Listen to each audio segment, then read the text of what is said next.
Sejam bem-vindos a mais um episódio do Entre Mães e Caminhos. Hoje, a nossa conversa segue um rumo de linha do tempo.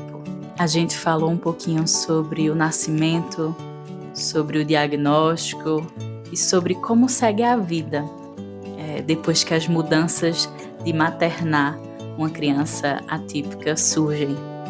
E eu convido vocês a mergulharem comigo nessa história de Vanessa, que é mãe atípica e que trouxe com tanta leveza e ternura suas vivências. Vanessa, é um prazer te receber aqui. Muito obrigada por aceitar esse convite. Vai ser muito importante conhecer um pouquinho a sua história, né, e compartilhar também sua voz enquanto mulher, enquanto mãe atípica. Eu gostaria inicialmente que você se apresentasse, falasse, explicasse um pouquinho o porquê a maternidade atípica, né? Como você está inserida nesse meio. Primeiro, muito obrigada pelo convite, Ju. Eu, assim, não esperava, né, esse convite. Eu vi muito, né, vídeos, enfim, seu podcast, e eu não esperava ser convidada. Mas, enfim, fiquei muito feliz, né, de falar um pouquinho sobre minha vida, sobre minha história, enquanto mãe atípica, enquanto mulher também, né. Eu vou me apresentar, meu nome é Vanessa, eu sou mãe atípica há 7 anos, né, meu filho hoje tem 7 anos, o nome dele é Benjamin. Atualmente, né, eu estou trabalhando, sou psicóloga, né, trabalho na área social, e eu fico nesse caminho, né, maternidade e trabalho, né, que não pode faltar, né, é necessário, né, e desde que ele nasceu, a minha vida mudou, né, por completo, não só a minha, né, mas do meu esposo também. Então a nossa vida deu uma girada. Assim que eu soube, né, que eu estava grávida, né, eu criei toda uma expectativa de uma criança, né, que viria, né, para o nosso meio familiar, e eu só descobri, a princípio, né, que ele tinha, primeiro, a síndrome de Down. Sim. Né, Benjamin nasceu com síndrome de Down. Durante a gestação eu não sabia, a gente fez os exames e não acusou, e aí quando ele nasceu eu vi o rostinho dele, e na hora eu já entendi, né, que ele era uma criança Down. Eu sentia, na verdade, né, antes dele nascer eu sentia que ele nascer Down, mas é uma coisa que estava dentro de mim. A mãe sente, né? Estava dentro de mim, que eu sentia, mas não falei para ninguém. Mas eu tinha essa percepção de que essa criança ela vai nascer síndrome de Down. Alguma coisa disse isso dentro de mim. E quando ele nasceu, eu vi o rostinho, e realmente, ele nasceu síndrome de Down. A princípio, no início, foi bem forte para mim, né? Quando eu olhei e vi, fiquei muito nervosa, preocupada, porque a médica só fez mostrar e disse que tinha um probleminha com meu filho e levou, e eu fiquei desesperada. Porque ela, como assim? Eu perguntei, né? Como assim um probleminha? O que é que ele tem? E ela não queria nem me mostrar, na verdade. Eu que pedi, deixa eu ver, né? Isso eu não esqueço nunca, porque isso me dilacerou. Quando ela não quis me mostrar meu filho, Sim. E eu fiquei pensando um monte de coisa, né? Mas aí quando ela me mostrou, assim, ela só botou ele perto de mim, né? Eu olhei assim para ele e olhei pro meu marido e disse, amor, vai junto com ela, me deixa aqui, vá com ela, né? Aí ele me deixou lá e ele foi com ela, com o bebê. E aí eu chorava, né? Porque ficou muito confuso para mim naquela hora. Não sabia o que meu filho tinha, tá? Ele tem um probleminha. Que problema? Eu pensei coração, pensei um monte de coisa. Mas era a síndrome de Down, né? E depois vieram me questionar, né? Se eu tinha feito os exames, se tinha acusado, não tinha acusado nada, realmente não tinha, né? Nos exames das ultrassons que eu fiz. E quando eu fui pro quarto, eu ainda não tinha ido vê-lo. Eu tive parto normal, não, cesariano, né? Fiz cesárea. E eu ainda não estava conseguindo andar, caminhar, estava muita dor ainda, né? Tinha acabado de acordar. E aí, quando eu fui pro quarto, meu marido chegou perto para mim, no quarto, tava eu no quarto com a minha mãe, inclusive. Minha mãe estava toda feliz, ela não sabia. E disse, ai, minha filha, como ele é lindo, ele tem o olho puxadinho, igual de Luiz, do meu marido, Só que na minha cabeça eu já sabia, né, que ele era síndrome de Down. Sim. Aí meu marido estava na hora, como a minha mãe estava conversando, e eu fiz assim, meu amor, ele é síndrome de Down, né? Aí meu marido fez, não, meu amor, não, ele é perfeito. Aí minha mãe, não, ele é perfeito, não sei o quê. Aí quando minha mãe saiu, aí meu marido veio falar, amor, eu falei, não falei na frente da sua mãe, para ela não ficar, né, mexida, mas sim, ele é, né? Aí eu chorei junto com ele, choramos juntos, respiramos, né? Ele me apoiou extremamente do início ao fim, né? Dizendo que ele é um filho como outro qualquer, é o nosso primeiro filho, a gente vai criar do mesmo jeito, como se fosse nosso primeiro filho, mesmo que fosse típico. E isso foi o que me deu muita força. E aí a gente, né, nós dois juntos, começamos a nos movimentar, né? Procurar médico para isso, médico para aquilo. Ele ficou na UTI por 15 dias por uma questão de banho de sol, né? Que ele estava com icterícia, porque ele também não tinha muito apega. Então ele ficou 15 dias e eu fui, né? A mãe, né? Tive alta e passei aí no hospital todos os dias, de 7 da manhã até 7 da noite, amamentando, treinando a pega. Sim. Isso era o dia inteiro no hospital, eu e meu marido, que ele pegou uns 15 dias de licença. E aí fiquei nesse movimento, nós dois. Até que no dia das mães, literalmente no dia das mães, ele nasceu dia 4/5. Quando foi no dia das mães, do sábado, do domingo, da mesma semana que ele nasceu, 15 dias depois, uns dias depois, ele teve a pega. E aí a gente foi para casa, né? Aí começou toda a busca por médico, por tudo, para investigar. Benjamin nasceu com uma condição no coraçãozinho, que era um CIA, né? Que o sangue ficava jorrando para fora. Só que sempre que eu levava nos médicos, eles diziam que fechava, iria fechar com o tempo. E de fato fechou. Com 5 anos, fechou. O TEA, a gente descobriu quando ele tinha 2 para 3 anos. Eu já percebi algumas coisinhas nele, né? A mãozinha, né? Quando ele era bebê, ele virava muito a mãozinha. Mas ele tinha o olhar, ele olhava, ele seguia com o olhar, ele sorria, né? Então você percebe que realmente é um espectro. Tem características, né, que aparecem em algumas crianças e outras não. Ele tinha muito isso da mãozinha e eu já ficava desconfiada. E aí quando ele foi crescendo mais, ele passou a girar objetos, né? Mais especificamente os casezinhos de celular. Ele ficava girando. E aí eu já fiquei desconfiada. Ele tem algo a mais. Aí eu marquei o neuro, né? Enfim. Ele também ficava batendo a cabeça na parede, de costas, né? No caso, para a parede, ficava batendo. A gente tentava tirar o foco dele, colocava a mão, puxava ele para fazer outra coisa, né? Para ver se ele diminuía. E de fato, com o passar do tempo, isso foi diminuindo muito. Todas essas características que eu falei foram diminuindo. E aí foram surgindo outras, né? Sim. A questão do social, né? Benjamin, hoje ele está com 7, faz terapias, né? Ele faz N terapias, e desde pequenininho que ele faz. Ele começou, acho que ele tinha 1 ano de idade, ou um pouquinho menos, né? Que ele faz as terapias, e hoje ele está com 7 anos, mas ele tem uma dificuldade na questão da socialização, né? Ele não é uma criança agressiva, ele é uma criança extremamente amável, carinhosa até demais. Adora um abraço, adora um beijo, adora carinho, né? Ele pede braço. E ele é um amor. E aí, quando ele fez 7, né, ele com 7 anos, assim, a gente tá estimulando muito essa questão da socialização, de brincar com outras crianças. Na verdade, já vinha sendo estimulado, Sim. né? Só que agora a gente está tentando de uma forma, né, mais próxima, né, com outras crianças. Porque como a gente não tem parentes aqui, em Caruaru, e, enfim, fica difícil a gente socializar mais com outras crianças, né, da família. Sim. E aí a gente tem como a escola, né, para ele estar socializando com outras crianças, e o hotelzinho que ele fica, né. E a gente leva ele para brincar, né, enfim, em piscina de bolinha, que ele gosta muito, né? Só que a gente percebe que ele não brinca com a criança. Tem um monte de criança, mas o que ele faz? Ele segue ou repete aquilo que a criança faz. Uhum.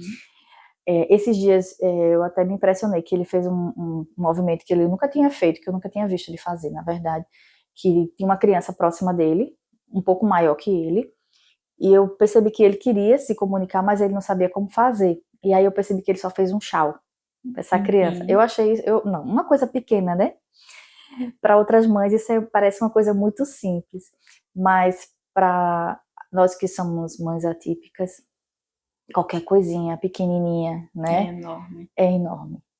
É assim, é uma vitória, né? A gente comemora tudo. Né? Eu cheguei em casa contando isso pro meu marido, fiquei super feliz, né? Sim. Porque ele fez isso. Então eu entendi que Benjamin, ele quer se socializar, ele tem essa vontade de querer se socializar, porém ele não sabe como fazer ou ele não consegue fazer, né? E aí eu percebi isso, porque onde tem criança ele quer estar, mas ele não interage, né, como outra criança qualquer, de pegar um brinquedo, vamos brincar, vamos sair para brincar, ele não tem isso.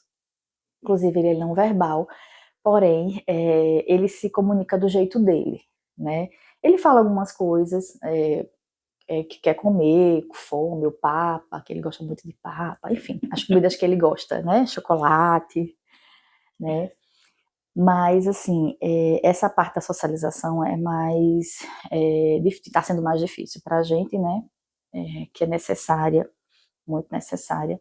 Inclusive, ele também tem a seletividade alimentar, que é um agravante, né? Que a gente está passando por isso agora, né? Está com um nutricionista, né? Vai começar a terapia nutricional semana que vem, possivelmente. Então, são coisinhas que vão aparecendo à medida que ele vai crescendo, né? E a gente vai percebendo e tentando, enfim, né? Tentando remediar, tentando melhorar, né? Esse desenvolvimento dele. Nessa sua história, o que é que você percebe que mudou em você, assim, antes da maternidade e depois também do segundo diagnóstico, né? O que é que mudou em você?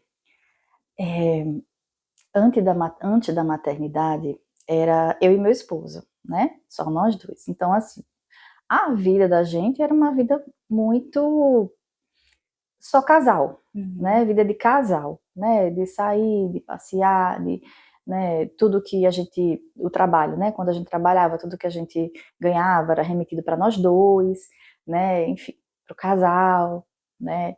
Para planos, enfim. E aí, quando o Benjamin nasceu, a primeira preocupação minha, né? E dele também, foi a questão financeira, né? Porque iria demandar um cuidado um pouco maior, né? A gente teve essa consciência, mas ao mesmo tempo a gente também refletiu muito e eu pensei muito também nisso, que independente de Benjamin ter uma condição, né, de autismo ou de síndrome de Down, a gente iria cuidar do mesmo jeito. Então a gente sempre teve essa consciência que quando a gente tivesse um filho, a gente ia criar como uma criança qualquer, então, como qualquer outra criança, né? E assim a gente vinha fazendo, e vem fazendo até hoje. Ele recebe bronca, tudo isso. Não tem, como a gente fala, não tem boquinha, não tem, né? Quando é para reclamar, a gente reclama, ele chora e ele sabe que fez errado. Mas aí mudou, né? Mudou uma terceira pessoa em casa, né? Muda, enquanto mãe, né? E enquanto mãe atípica, né? Porque a doação é muito maior, né? Claro, a mãe já se doa muito, né? Mas enquanto mãe atípica, a doação eu acho que duplica, né? Ou triplica. Porque aquela criança, ela não consegue se autogerir, né? Por exemplo, o Benjamin às vezes é de correr, do nada. Então, a gente tem que ficar atento, né? Coisinhas, situações de que muitas vezes ele botava coisa na boca, de brinquedo, né, balão, né, e a gente tem que estar o tempo todo de olho. Então, assim, a gente não pode tirar o olho 24 horas, é o tempo todo observando. Ele não tem um discernimento de perigo, né, ele não tem essa noção, né, de que alguma coisa pode acontecer. Sim. Então, a gente tem que estar o tempo inteiro, assim, é constante.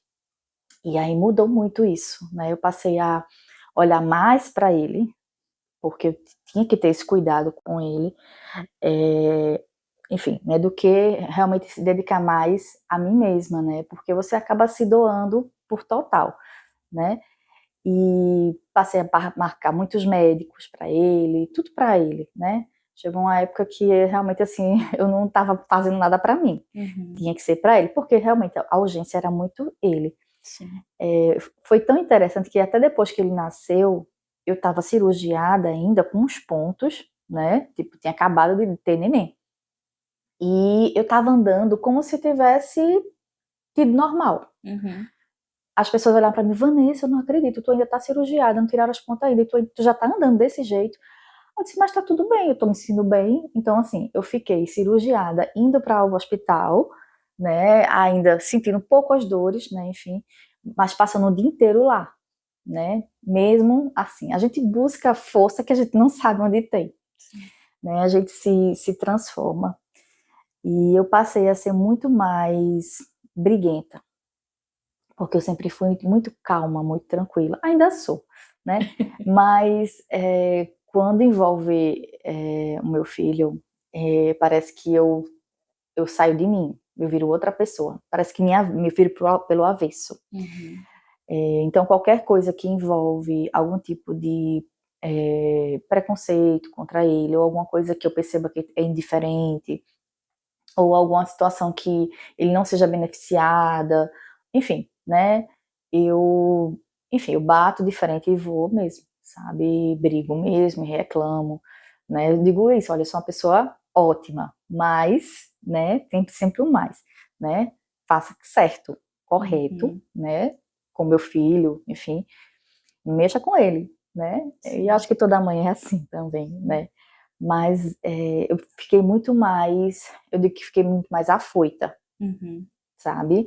De não ter medo de brigar, de lutar, de, enfim, enfiar a cara mesmo ali, né? E tentar conquistar aquilo que eu sinto que é melhor para ele. Né? Então, isso é na escola, isso é em relação a plano de saúde, né? Eu já, enfim, bati muito de frente com o plano de saúde, eu já tô calejada, já enfiei processo de ANS, porque eles muitas vezes, né, dificultam muito nessa questão, né? Quando a criança ela é atípica, tem uma série de dificuldades. Ele já foi expulso do plano de saúde, literalmente expulso, né? Com uma carta dedicada à expulsão. Meu Deus. Foi, e eu não vou nem falar o plano aqui para não envolver nada, mas isso aconteceu.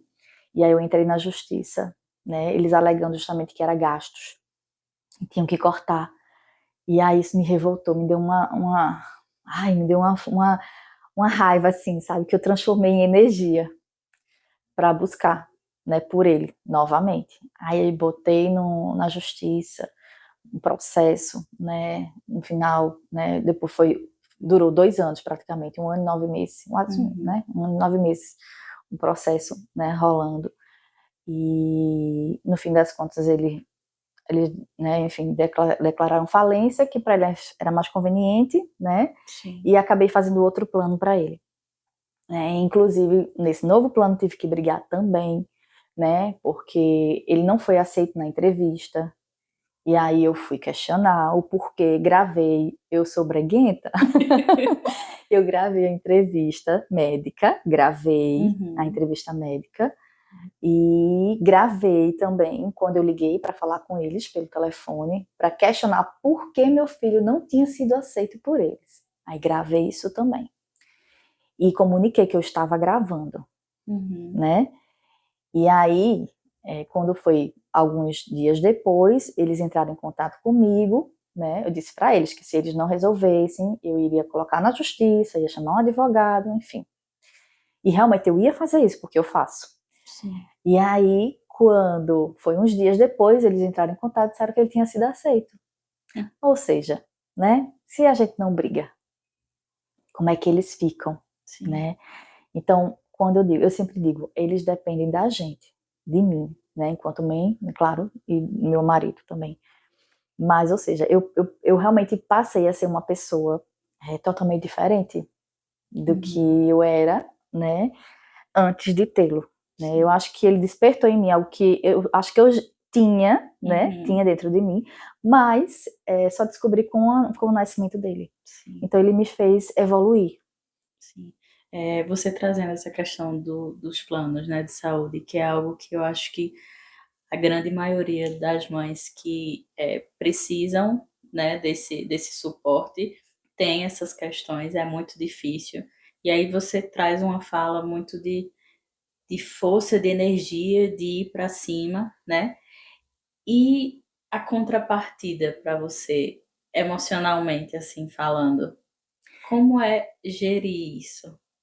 Aí eu chorei muito, né? Não foi fácil também. Muita raiva, muito choro, muito desespero, né? Eu me via agitada para cima e para baixo, tentando resolver, né? E ao mesmo tempo administrar essas questões de plano, terapias que eram canceladas, que eram diminuídas, a clínica, né? As clínicas, uma das clínicas que ele estava, tentou ajudar, né? Porque sabe como a gente luta, Sim. né? Deixando ele um pouco mais tempo, mesmo sem estar com um plano, sabe? Dando uma esticadinha. Então, assim, eu cheguei ao ponto de conversar com o pessoal da clínica e chorar lá com eles, né? Não pedindo para eles deixarem, mas tristeza mesmo por ele estar saindo da clínica, por ele estar. Porque a minha cabeça era: ele vai involuir, ele não vai mais evoluir. Porque quando interrompe, a gente sabe que causa um pouco isso, né? Sim. Um retrocesso. Sim. E precisa dar continuidade. E aí, quando eu conversei com a equipe de lá, né, eu só fazia chorar, né, chorava, né, ficava sem saber o que ia ser da vida dele agora, né, porque tudo é muito difícil. Quando a gente consegue, é uma alegria, mas também quando a gente perde, é uma sensação que você está afundando.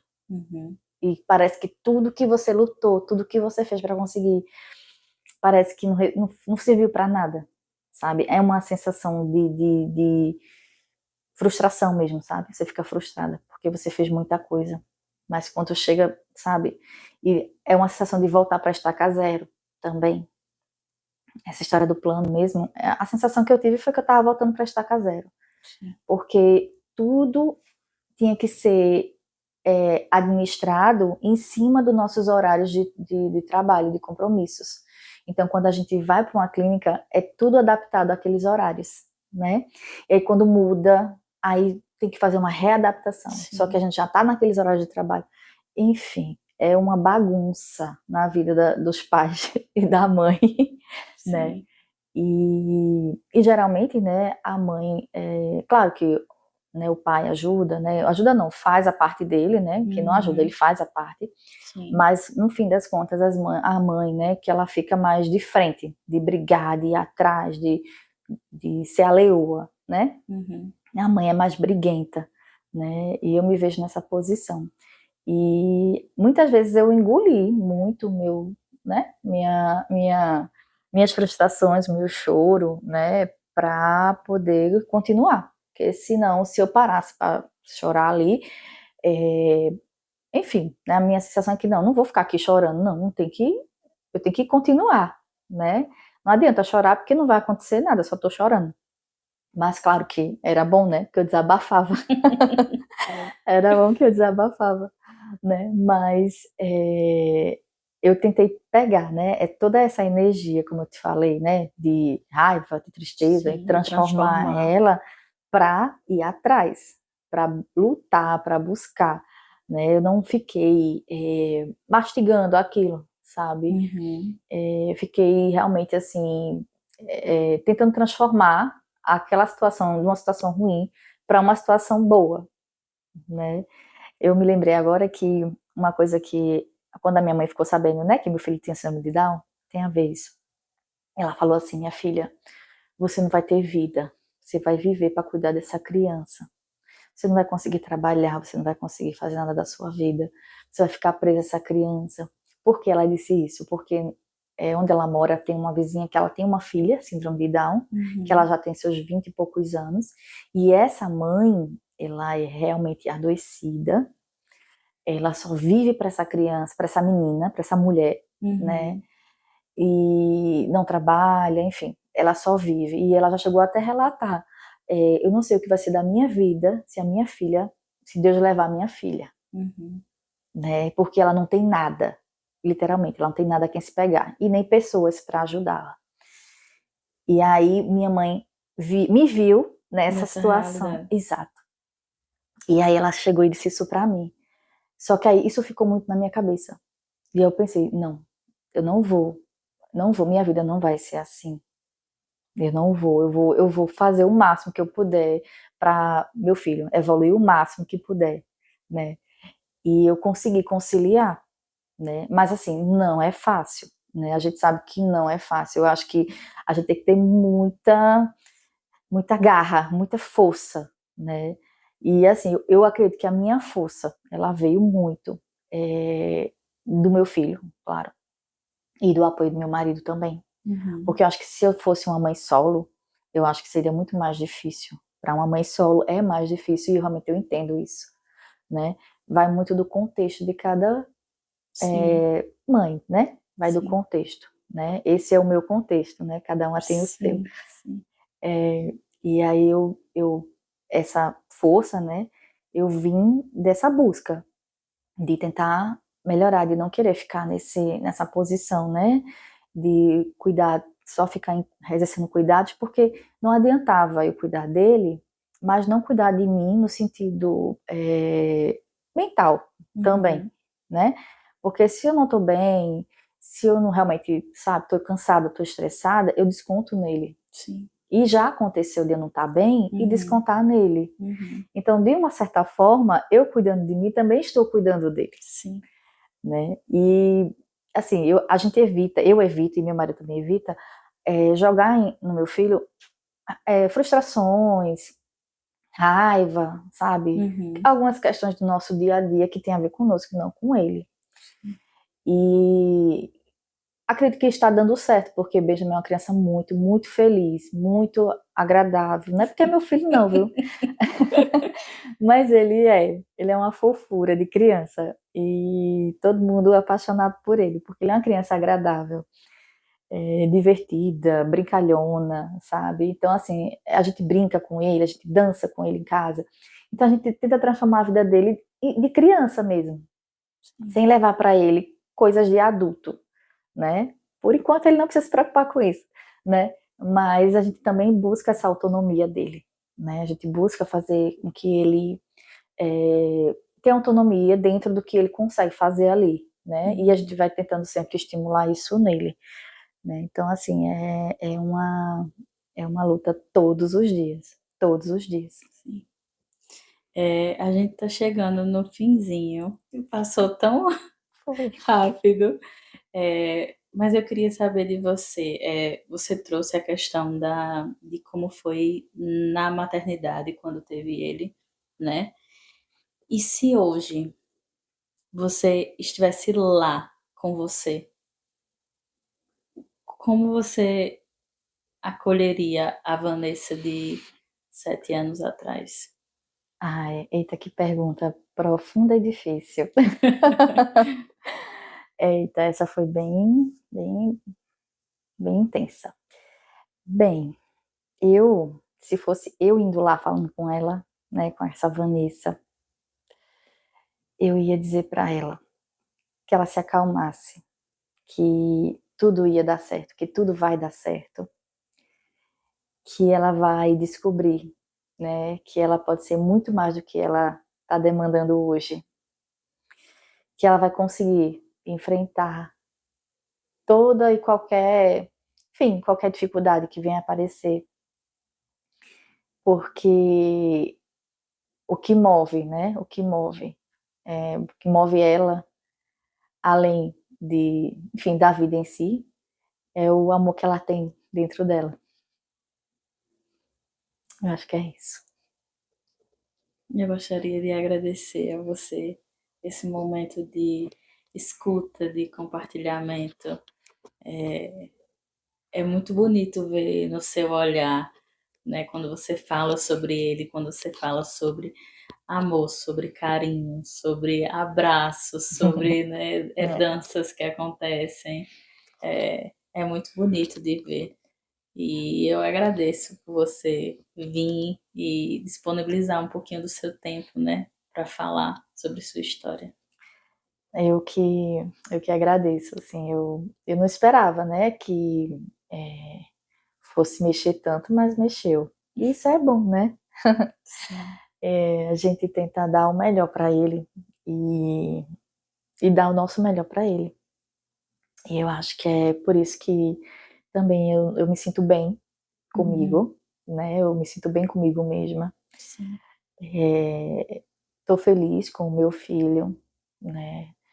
Eu tive momentos difíceis, né? Que todas nós temos, né? Ainda tenho alguns momentos difíceis. Sim. Mas eu tento não tornar eles tão pesados, sabe? Eu tento transformar esses momentos difíceis em engrenagem, sabe? De força, né? Para tentar sempre buscar mais para ele, né? E por mim também, por nossa família como um todo, né? Sim. Então eu acho que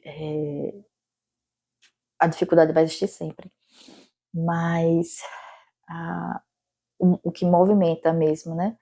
Como eu falei, é esse amor, que é imenso, imensurável, que assim, não tem como a gente descrever, né? É tão grande que a gente não consegue nem botar em palavras, a gente só consegue demonstrar em ações. Seja com choro, seja com uma dança, seja com um carinho, um beijo, né, um elogio. Então é assim que a gente demonstra, né, todo esse carinho, todo esse afeto, todo esse cuidado com ele. Isso. E eu queria agradecer, né? Foi muito bom. Demorou quase nada. Porque foi no estalar de dedos. Eu falo bastante, mas eu queria agradecer. Foi muito bom mesmo, gostei bastante, me senti muito acolhida. E eu acho muito importante esses momentos, né? Sim. Tanto para quem está aqui sentada, conversando com você, né? Eu acho muito bonito o seu trabalho. Obrigada. Deveria realmente, assim, existir novos, né, profissionais, né, que explorassem esse lado, porque nós não somos tão vistas. Sim. E ter esse espaço torna isso mais,